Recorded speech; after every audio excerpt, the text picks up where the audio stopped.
新型飞机的续航能力已经达到了2000公里。哦，长官，我们现在搞的是8000公尺以上的飞行测试。8000公尺，是。能飞那么高？长官，新飞机的最高升限已经突破10000公尺了。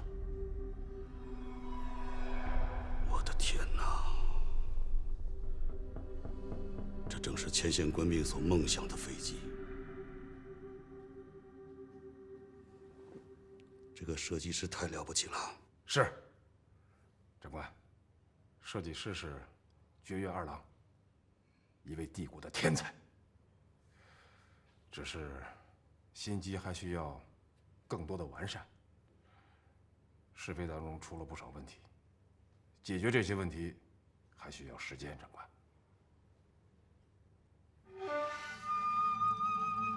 帅家，我早就说过，在军队里没有不可能这3个字，只要做，准能成。不成是因为没有做。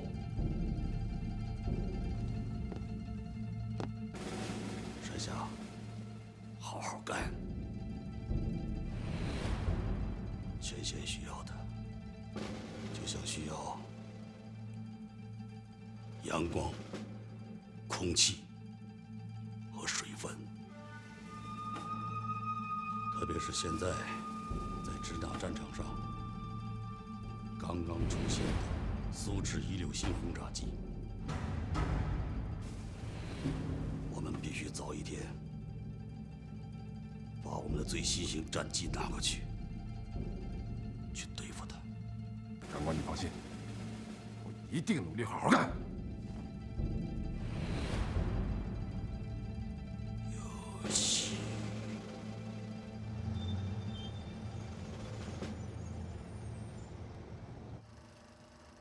这是我在重庆上空拍下的。你们瞧，这 V 字阵型的日本轰炸机群，你们看像不像是一群巨型的大雁？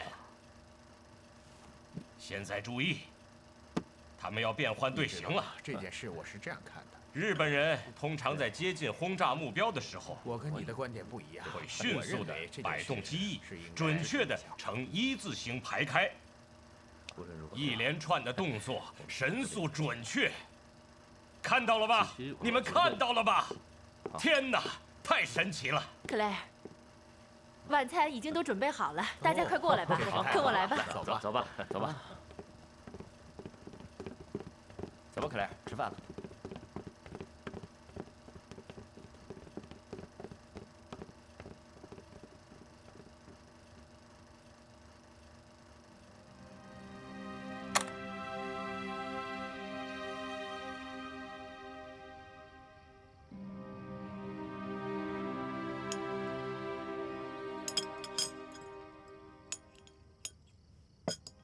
克莱尔，不是我们不感兴趣，实在是太遥远了。2个黄种人打架，你一拳我一脚，跟我们有什么关系？我们只想看看你，我们都3年没见面了。不要这么说，侯克曼。如果2个白种人打架，你就有兴趣了？这有什么可奇怪的？你到大街上去问一问，肯定是关心欧洲战事的人多。毕竟，我们的祖先是从欧洲移民来的，同根同种嘛。我们的看法不同，打架本身就很无聊，不管是谁在打，还是少管闲事的好。行了，先生们，你们不能这么轻浮地谈论战争。克莱尔会很难过的，他为此已经付出了2年多的心血，可是，在你们的嘴里，简直就是一场街头斗殴，是不是，克莱尔？不，大家随便一点儿，想说什么就说什么。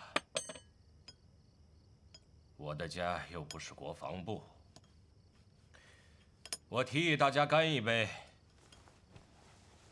为分别的2年，也为今天的聚会，干杯！干杯！干杯！满饮此杯。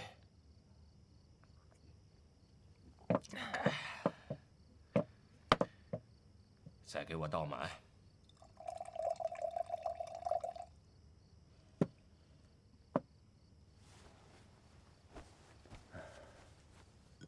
克莱尔，我想请教一下，我们如何来分别日本人和中国人？在我看来，他们长得几乎是一模一样，很难区分。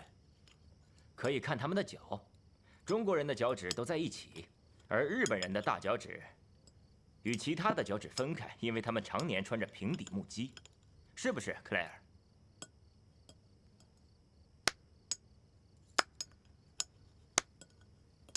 你说的这个办法真是不错，只是很可惜，实行起来就没有你说的那么简单了。你们想啊，首先你得想办法把这些可恶的日本人从天上打下来，之后还要脱掉他们的军靴，非常的麻烦。万一弄不好的话，你会先赔掉自家的小命。因为这些日本人很喜欢抽出武士刀，直接砍了你的头。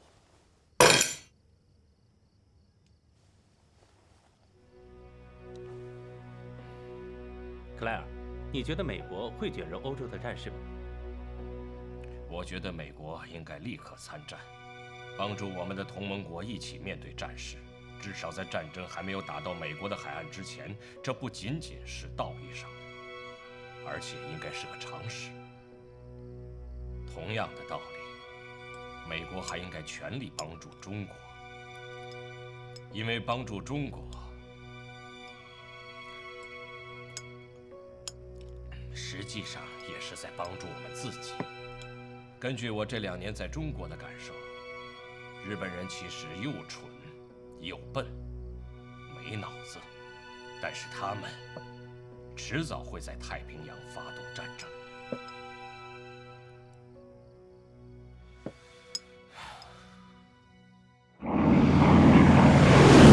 大卫，再报告一下你的飞行情况，听到了吗？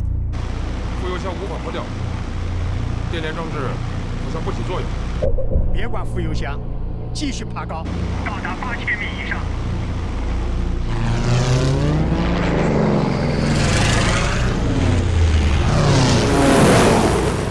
大卫，感觉如何？报告，供应压力不足，似乎燃料供应有问题。把油门加到最大时势。我已经加到最大了，发动机现在是满功率，火药温度在上升，已经超过红线了。减油门。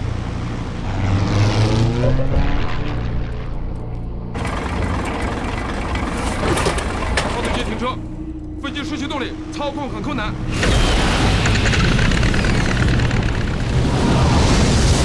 试试，重新启动。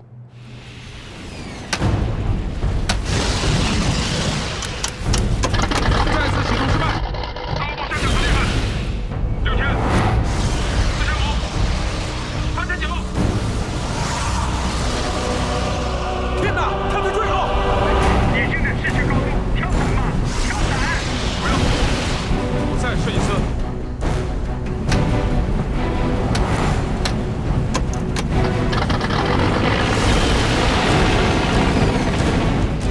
第3次启动失败，飞机没有任何反应，没有任何反应。可以跳伞！大飞，大飞，你必须跳伞，不要顾飞机。我1个月就可以再造出1架来。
是第一次接受一名军官左手见礼，怎么样？你的伤好了吗？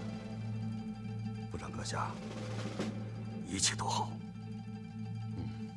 来，坐吧。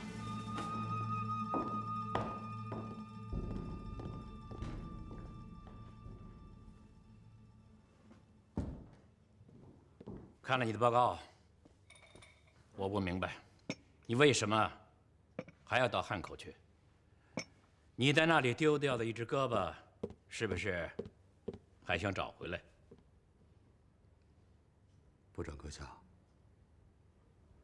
我几乎经历了海军在支那上空每一个回合的较量，没有人比我更了解我们的对手了。你的这个决定让我很为难。派一个有严重残疾的军官去，好像我们海军没人了。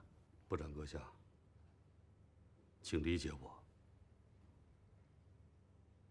按说，我现在就可以退出现役，结束我的战争生涯。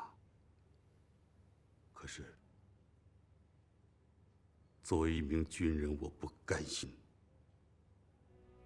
我期待着一个光荣的结束，而不是像现在这样。我还不想一辈子都生活在对失败的总结中。既然这样，只好派你去了。不过，大西童子良将军已经代替了你的指挥职务。只要能回去，我可以做大西将军的副手。好，就照你说的办。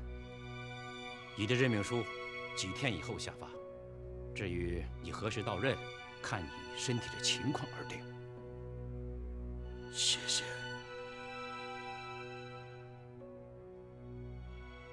部长阁下，我还有一个建议，不知说。我想知道我们的新型战机什么时候可以拿到重庆上空上使用？哦，你的消息倒很灵啊。首席试飞员是我的部下，当初是我把他推荐给实验飞行队的。第一批零式战斗机，目前只生产了13架，还在测试，尚未定型啊。我在想，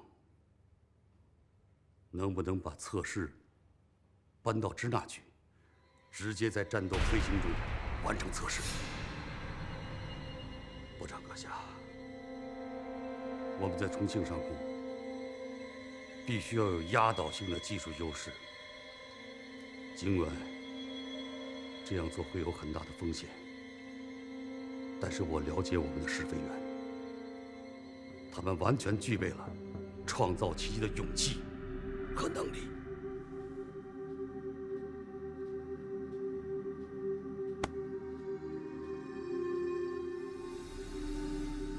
让我了解一下，看看有没有这种可能性。其实，海军高层的焦灼心理不比你们差。我们已经制定了针对重庆的101作战计划，要在最短的时间内彻底的解决支那问题。所以，你的这个建议，我们可以考虑。部下明白了。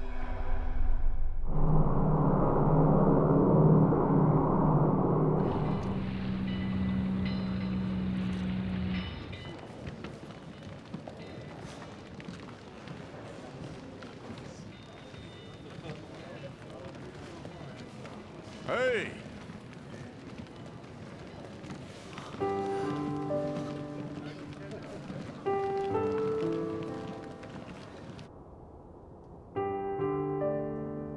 美国的情况大致如此。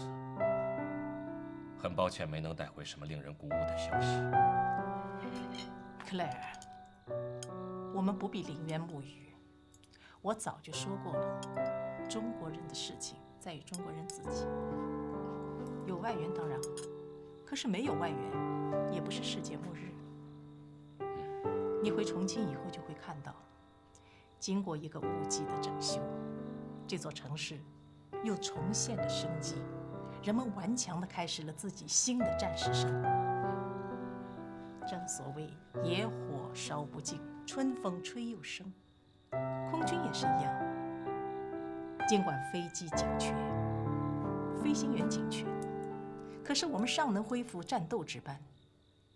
何况昆明那边新的飞行训练计划执行得很好，新的飞行员也在成长，他们等待着你的返回。俗话说得好，金窝银窝都不如自己的狗窝。我也非常想念他们。你说你去看过一些飞机工厂？是的，我去了洛克希德和另一家北美飞机厂，还去了圣地亚哥的赖安和联合飞机场。让我感到吃惊的是，这些工厂的产量翻了几番，已经达到了年产量1万多架。虽然这还不能说是最高的产能，很显然，美国的军事工业已经慢慢的觉醒了。夫人，依我之见，我们应该派一个合适的人选，作为当地的特别常驻代表，在他们的政界、军界、金融界加强游说，获取信息，必须要有声音，还要有交情，能够说得上话，否则在那些飞机工厂的订货单上，那就永远不会出现中国这个名字了。我已经想好了人选，只是仍需要委座最后敲定。我觉得宋博士是最合适的。Claire， 你已经是一个中国通了。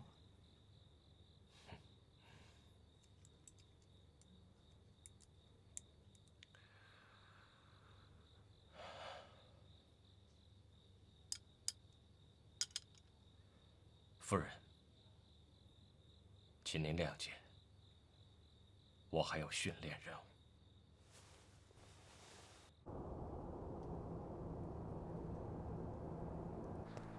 4个月后，1940年6月，蒋介石让没有担任任何职务的宋子文以他私人代表的身份出使美国。外间传说，宋的任务就是要获取美国的援助。几乎与此同时，日本海军的13架零式飞机由本土大村基地起飞，经上海抵达汉口机场。这一看似十分平常的军事调动，其实并不平常。13架正处于实验阶段的零式飞机的出现，将根本转变重庆上空乃至整个中国西南上空的地面态势。少数高技术的先进飞机，第一次影响了整个战争的面貌。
高参长，这3660米的飞行高度，正是重庆地下7号台泄露给日本海军的。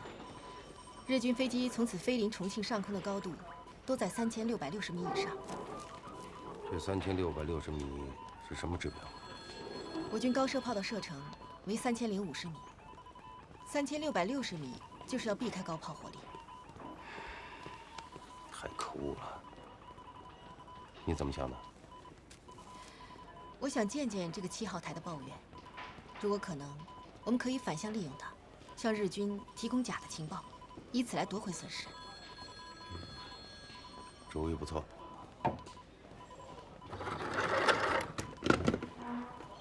给我接宪兵团。宪兵团吗？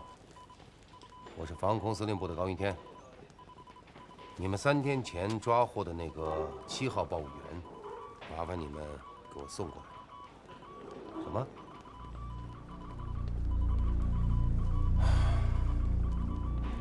知道了。今天一早枪毙了，你要早一天来就好了。这太遗憾了。要不你假扮他，我看没什么不一样的。可是这手法和习惯会不同吗？可以模仿吧。我相信你的能力。我试试吧。大卫，我和大西将军一致认为，你们零战队的进度简直太慢了，慢得让人无法容忍。长官，我们必须适应支那的地形和气象条件，还有他们飞机的型号、性能以及战术特点。那就不要在家里熟悉，到战场上去边打边熟悉。长官，我个人没有问题，但我的师傅院中有6名从来没有经历过战斗，一旦出问题，损失不可估量。没有经历过，那就更应该去经历。如果没有打样，就把它换下来，从别的飞行员中找替代者。必须加快进度了。整个帝国都在盼望着你们零战队早日出战，以便把更多、更准的炸弹投向支那人的头上，早日打垮他们，结束战争。大卫，有一句暗语，你听说过吗？不要错过公共汽车。汽车？是的。法国投降，英国军队溃败，已经退出欧洲大陆。日德意即将签署军事同盟条约。此时，正是我大日本帝国南进东南亚、千载难逢的大好时机。千万不要错过，必须尽早的结束中日战争，抽兵南调。原来是这样。大卫，留给我们的时间不多了。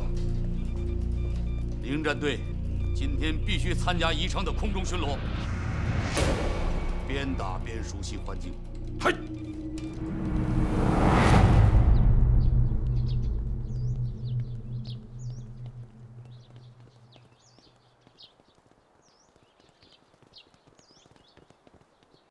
司令，从截获的日军的通信情报来看，朱汉口的日本的陆军航空部队正逐渐向印度支那方向转移。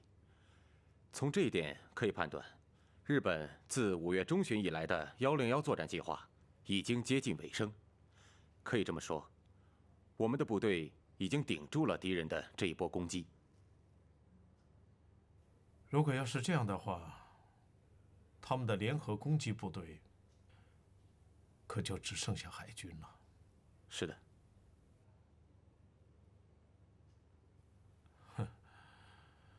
3个月的时间，这时间可真难熬。单指重庆一地，敌机空袭的架次不少于2000次以上。哦，司令，还有一个情况，我福陵的防空哨所观察到了日本的一种新型飞机。新型飞机是一种小型的快速飞机，机腹下方挂有像炸弹一样的物体。我判断是一种新型的轰炸机。轰炸机？你这么判断？是的，从它活动的范围来看是这样的。要是作战飞机的话，它的续航能力是没有这么强的。这件事情不可大意，马上通知苏俄支援队，因为再过2天，他们就要对宜宾发起攻击。是。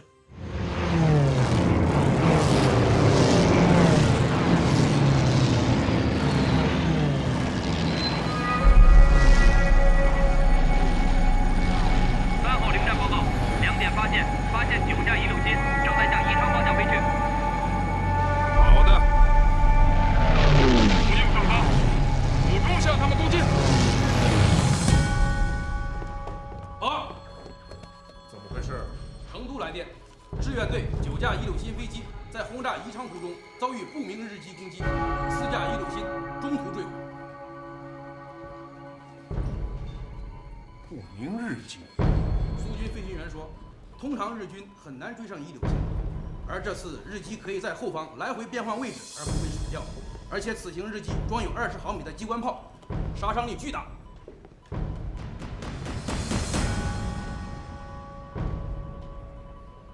通知情报处，全力搜集此型日机的情报，尽快弄清他们飞机的类别及性能特点。是。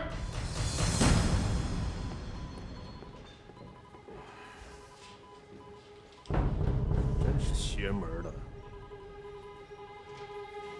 ！167新是目前飞行速度最快的飞机，一下比打掉了4架，这是哪路神仙啊？7分钟之内打下4架167，这简直太不可思议了！这也是千呼万唤始出来啊！加藤君，哎，现在你该明白我为什么如此期盼他的到来。将军，也许现在下结论为时尚早，关键要看他在重庆上空的表现。不过，是不是数量少了点？才13架。数量不是一切。老虎往往是一只一只的，只有绵羊才是一群一群的。长官，怎么样，大卫？找到感觉了吧？小事刀枪，只是活动了一下筋骨，真正战斗还没开始呢。有戏。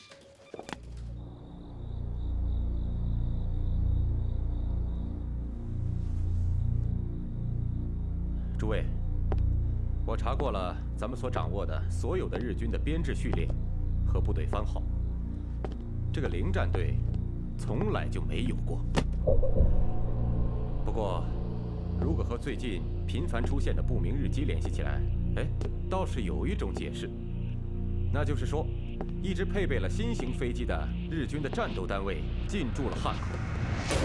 可是他们的任务到底是什么呢？他们配备的飞机究竟是哪种类型？如果搞清楚了这2个问题 ，X 日就可以得到解释了。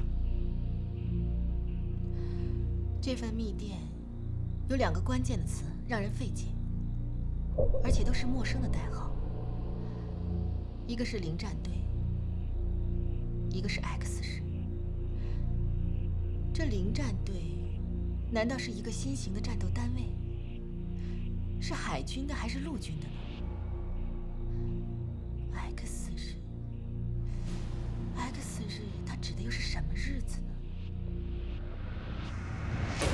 司令，破译组实在是没有办法了，所以只好把难题原物呈上。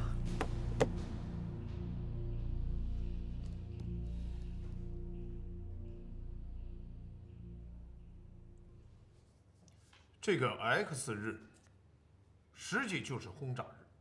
司令，日军自从实行101作战计划以来，已经对我们发动了10几次轰炸日了。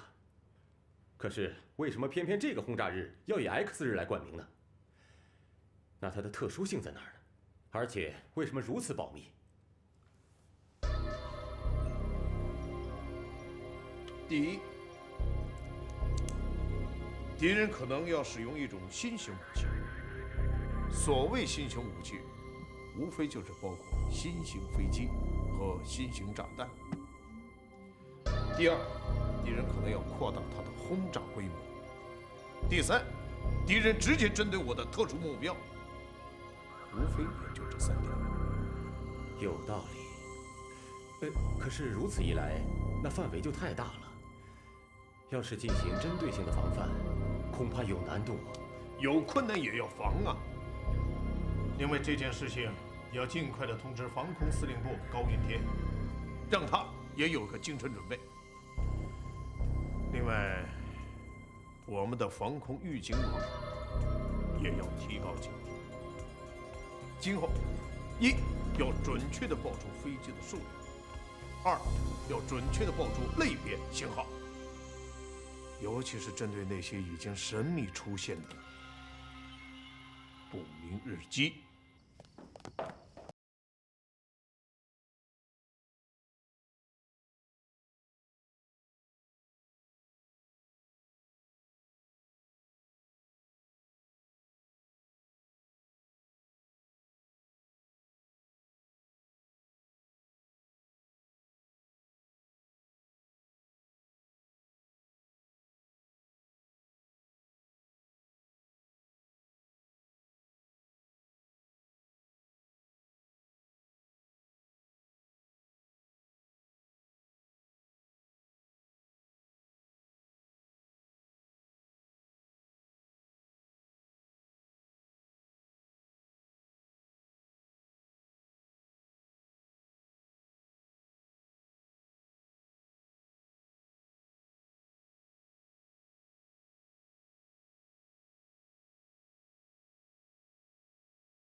云天，告诉我，连续4个月的轰炸，你们防空指挥部可吃得消吗？吃不吃得消都得吃啊！敌人搞广火轰炸、疲劳轰炸、月光轰炸、无差别轰炸，甭管小鬼子端上什么菜，我们都得去把它消化了。云天，你现在已不再是只是掌管着180人的飞行队长，而是一个能调动7、8万人的防空参谋长。别提了，难呐。是。哦，我还正要告诉你呢，我们已经证实了，明天就是日本人所谓的 X 日，只是我们到现在还没有搞清楚，它到底是一盘什么样的菜。那您的意思是？明枪易躲，暗箭难防啊！云天，很有可能明天我们空军不能为你们提供空中防卫，你这个防空参谋长可得担待啊！你的意思是说，就这点血脉，对于来历不明之敌，我不得不避其锋芒。你是从空军出来的，我想这点你应该能理解。这点我可以理解，但老百姓是否能够理解？没有空中防御，这座城市等于一座靶场。可也总比完全没了空军要好吧？我有种预感，一种非常不好的预感。明天的日子，我们一定不好过。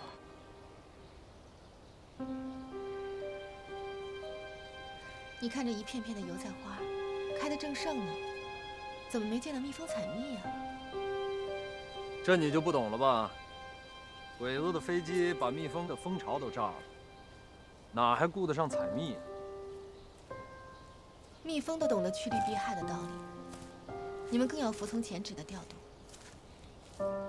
你什么意思？让我们学蜜蜂啊？不妨学一学。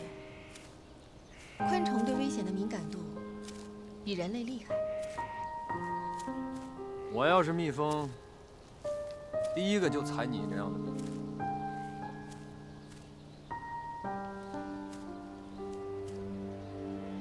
我是那种招花引蝶的人吗？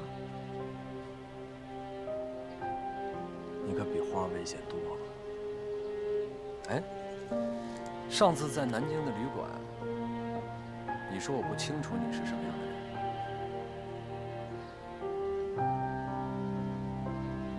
我说过吗？你是个什么样的人？你感觉我是什么人？不是普通的女人。哪儿不普通啊？不承认感情。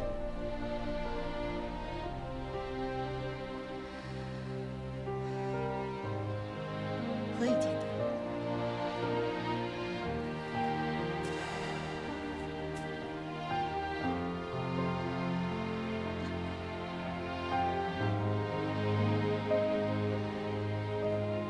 何必呢？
要注意制空。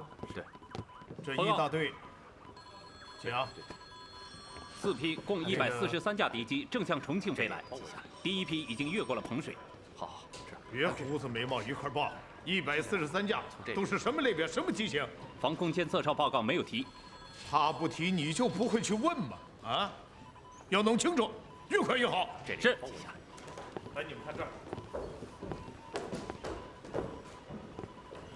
我们在这儿。报告。 所有驱逐机都已经开车待命，刘长岭请示拦截空域。接下来吧，从这边。让他等命令。是。好，报告。你们看，对。观察哨说，观察到一批从未见过的小型飞机，速度极快。这就对了。陌生的来访者终于出现了。 指所有驱逐机立即升空，往成都方向疏散转移，不得与敌机接触。这，就这样告诉刘长岭，让他不折不扣的执行。是。